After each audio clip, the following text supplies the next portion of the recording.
Hey everybody, Amanda from Aim High here. Something interesting keeps coming up in conversations with management companies and board members lately. Across almost everyone I talk with, the same pressure keeps surfacing, keeping good managers and staff. And when we dig into why people leave, benefits come up almost immediately. Costs keep climbing, but the experience isn't improving. The part that stood out to me is that both sides of the table are saying the same thing. Staff are saying, I just want to feel supported. Boards are saying, our biggest challenge is manager turnover. Different perspectives, same root problem. And most companies try to fix it in the same ways. Raises, more perks. The default move is to throw more money at it, which sounds reasonable, until you realize payroll is already the biggest line item on the P&L.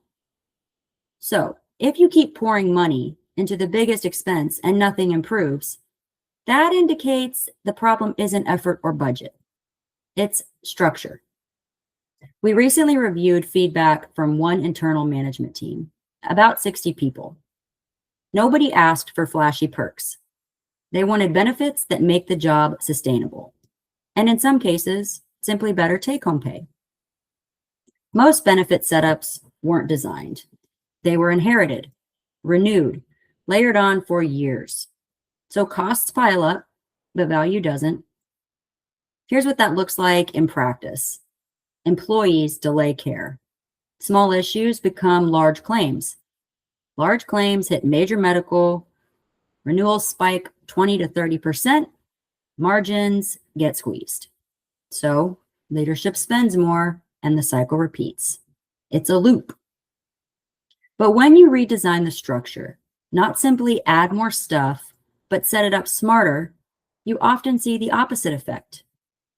I've got a simple checklist I use with clients to spot check for opportunity and risk areas when it comes to payroll and benefits. I'll drop it in the description below. When these items are structured intentionally, people get care instead of delaying. Fewer big claims hit the plan. Renewals stop jumping 20 to 30% every year. Employees see more money in their paycheck, and employers spend less in payroll taxes and medical volatility. Same payroll dollars, just structured better. Programs like CHAMP are one way teams do this. It helps people use routine care sooner before small issues turn into expensive claims. It's more than a nice to have. It directly impacts margins. Teams stay longer, payroll taxes drop, more predictable renewals happen, margins improve, and EBITDA follows, which ultimately protects valuation. So this isn't an HR tweak. It's an operations decision. If you're spending more on payroll and benefits, but not feeling more stable, the structure deserves a second look. I put together a simple payroll and benefits sanity check I use with clients. I'll link it below. If you'd like to receive a copy directly, comment Sanity and I'll send it over.